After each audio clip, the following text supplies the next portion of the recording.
Good morning, everyone. Today we'll be talking about how to make profit off of playing Legger bull plays. So essentially what Legger bull plays means is that the smaller sectors like IWM and growth stocks are going to be playing catch up when QQQ itself, the market overall, has such a huge run.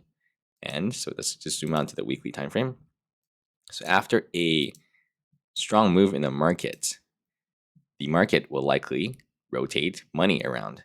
And so when people are taking their profit from these QQQ names, these big mega cap tech stocks, and rotating them into the smaller sectors like IWM, XBI, and ARK, all these other smaller names, it's a lot easier to move them due to them being a lot less in terms of market cap. So when money rotates out of QQQ, it doesn't need a lot of rotation, and they can move those sectors. Essentially, a lot of them haven't really run yet, and we can see them starting to confirm weekly uptrends for the very first time.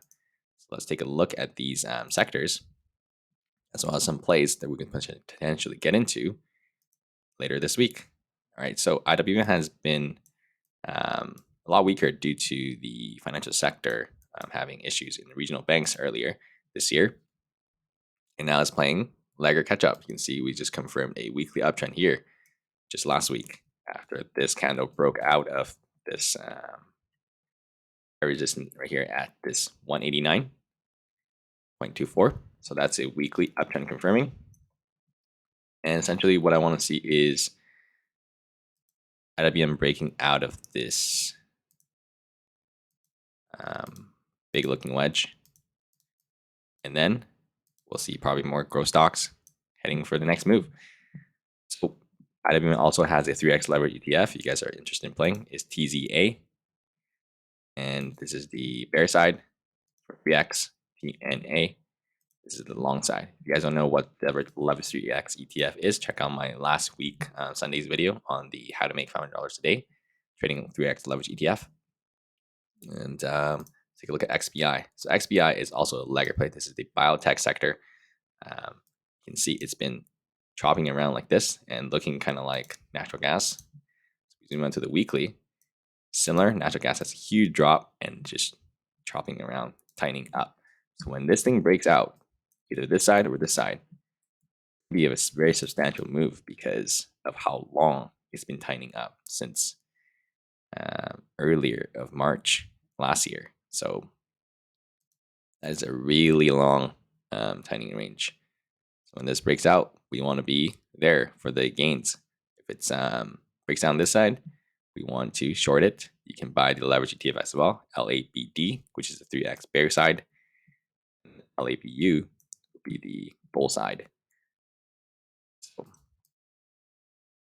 XBI is also a growth biotech sector. So this thing moves a lot more in terms of percentages compared to IWM. You can see just from the top of this move to this move is 20%. So if you're in a leverage 3x ETF, you're probably getting 70% on that move. And same thing, this bounce, 20% as well. And of course, higher reward, higher risk. But as long as you set your stop losses properly, you will be perfectly fine. And this is the, you want to see Legger plays catching up. And you can see biotech starting to shape up a better structure as long as we can confirm some trend changes back in favor of the bulls. I want to see a daily uptrend confirm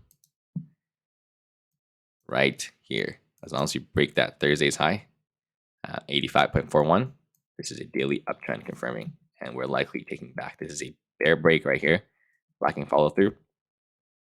You can see we retested that support, bounce off of it so far, right there. So next week, Monday or Tuesday is key for bulls to break above this for biotech to potentially test this 88.8 level again on the upper range of this.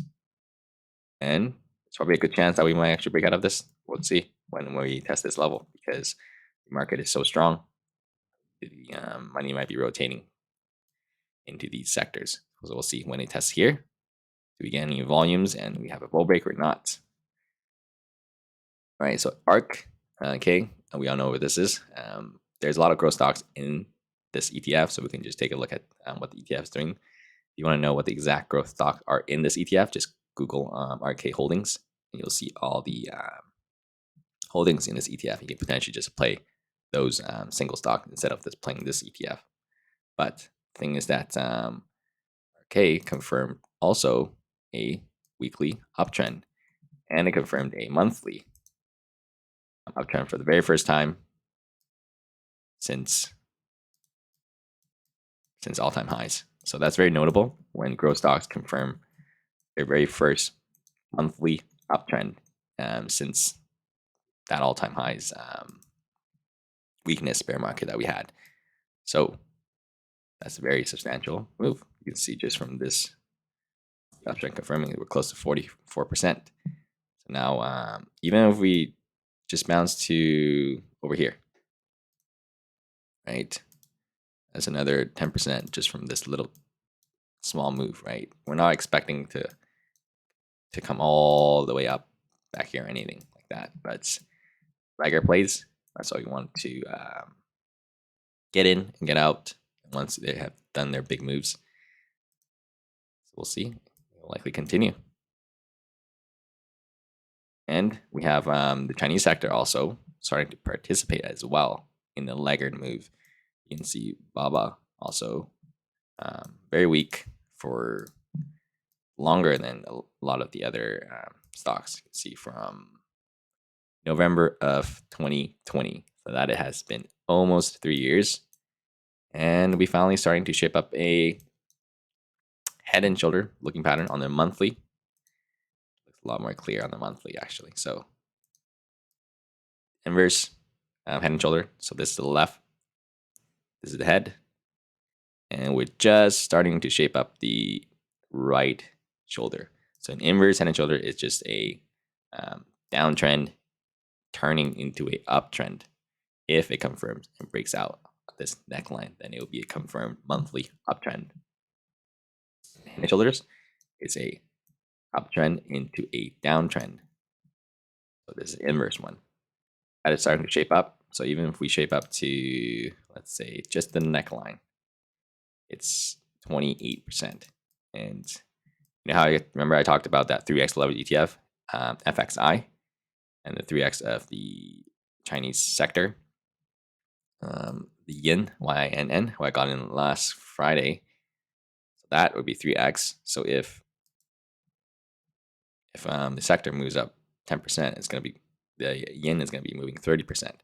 So 10% of holdings in the FXI is BABA. So if BABA moves up, it's going to drag FXI up, which will obviously bring yen up as well. So those are a lot of lagger plays we're looking at. So BABA just confirmed its weekly uptrend for the very first time in right here. Since this big move right here, it had initial move right here was a weekly uptrend confirming. Had that since December. In a while, it's been 7 months since that weekly uptrend covering. Although we confirmed the break, I don't want to say it's not a lot of follow through because we still closed above the last weekly highs. But I want to see more follow through this week. I want to see like a like a breakdown back all the way down here, and that was just a weekly breakout, zero follow through from the bulls. Pull back a little bit, and kept on going, or just go sideways for a little bit, and then for the next move up. That'll be the most ideal scenario. There's stimulus talks, but there's not nothing confirmed yet for a very long time already. So we don't want to be begging on something that we have no control over or anything like that. PayPal, very similar. You can see PayPal is a growth stock as well. A lot of them just been beaten down a lot. So these will also be potentially, there's a lot in the market that are like this. You can see this right there was a bear break without any follow through. So see this move right there broke down, and that was it. One initial move and climax volume as well. You can see that climax volume everybody's selling after it broke that. That must have been a whole year of support broken down there, and you can see everybody stopped out, and the bear is the bulls got stopped out, the bears started pretty shorted as well. You can see climax volume at the same time, and then there's just no more sellers left at these price. Nobody wants to sell at this price after it's dropped from all the way up there. And then it's very simple: demand and supply shifts. There's nobody wanting to sell, so even if you just have a little bit of buying, stock price goes up, right? And PayPal confirmed its daily uptrend here for first time in a very long time, and now it's also confirmed its weekly uptrend since a very long time. So we're coming back to this original structure, and see if it'll continue some breakout.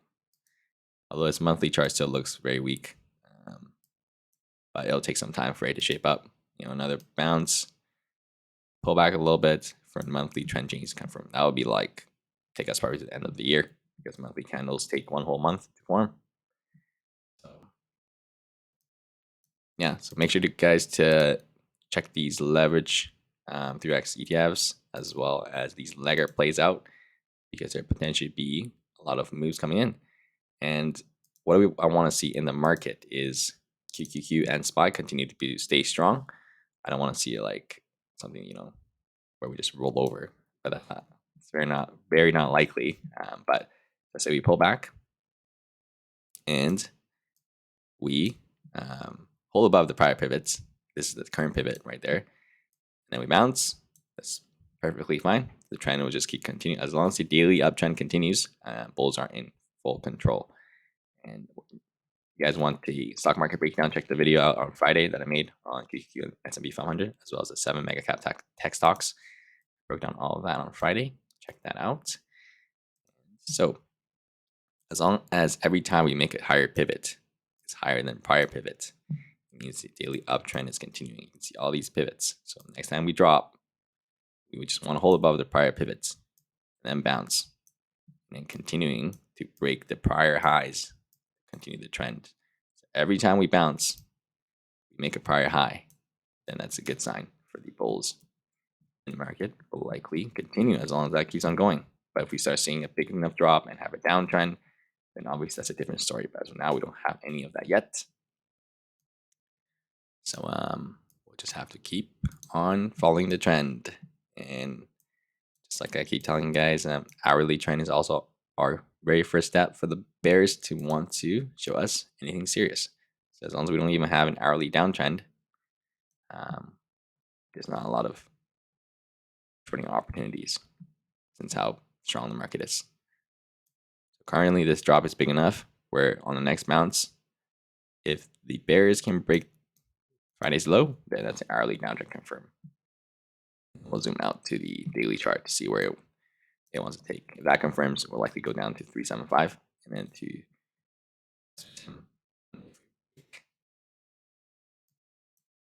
but as long as the market stays above the pivots, we will also keep on playing on legger plays. And then check out make sure to be on watch for these legger plays, put in our watch list. And if there's a big breakout, we want to be in these leverage X for LABU would be XBI's 3x leverage. You can see on just those small moves, right? 30%, right? Over here, this moves about 72%. So when that thing breaks out, let's say it goes up 10% on that breakout, right? This thing's gonna move 30% because of 3x leverage. So make sure to put it on watch this for these leggered bull plays. All right, that's all I got for you guys on these legger bull plays. If you guys have any questions regarding how to spot legger bull plays or anything about the markets, feel free to comment below and let me know. As well as feel free to subscribe. You guys made it this far. If you guys learned anything, feel free to like, share. It's always appreciated. And I will see you guys on tomorrow for the stock market update, where I do the QQQ, Sp500, Nvidia, Tesla, Amazon, Google, Microsoft, Apple, and Meta update tomorrow. All right, have a great rest of you guys' weekend. Take care.